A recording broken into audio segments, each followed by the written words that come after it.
Hey guys, thank you for coming back to my channel. I wish I knew which shampoo and conditioner I use here because my hair looks very juicy.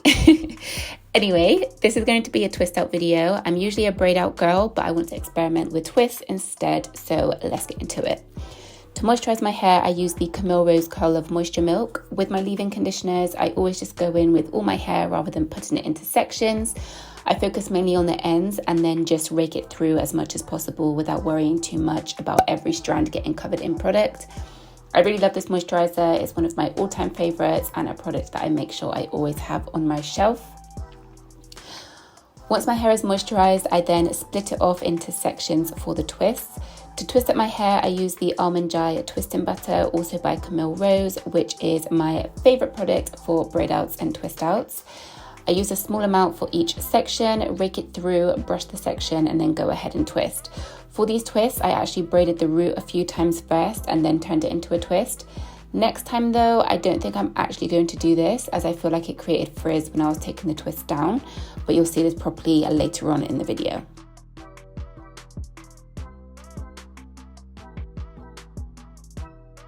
I followed the same parting pattern that I usually do for my braid outs, which is 2 or 3 braids at the bottom, then 4 on the next, 5 on the one above, and then 5 or 6 on the top front of my head. But I don't actually think this worked very well for this twist out, which I will explain later on in the video as well. This is what my hair looked like when all the twists were done. I love how juicy twists make my hair look. Okay, so this is the next day when my twists were dry. I actually found that the twist dried faster than what my hair does when I do with a braid out, so that is something to note. To unravel the twists, I kind of just twist it in the opposite direction and then pull the 2 sections apart. And then here is where I mentioned about the braid causing frizz. Because the twists are then splitting into 3 sections, I then have to kind of do more manipulation on my hair to separate the braid after it's turned from a twist into a braid. I hope that makes sense. So I feel like it's just caused me to have to do more separation, which means more manipulation, which means more frizz. It's not super frizzy, but I do think the overall style would look a little bit more slick if I didn't have to do that separation from 2 strands into 3 strands. I hope that makes sense. So once I've unraveled the braid, I do then go ahead and split the hair even more where it kind of naturally wants to split. This just creates a bit more volume.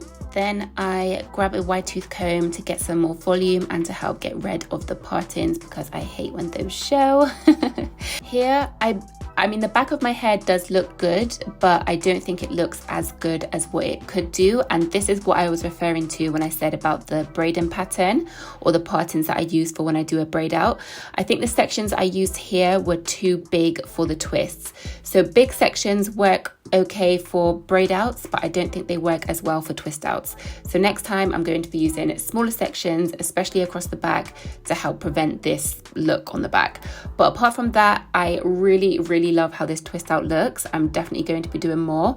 I love the curl pattern of the twist rather than the braids. This is definitely a different look and I am feeling it. Let me know if I should do a braid out versus twist out video because I think that could be interesting. If you want that, drop it in the comments.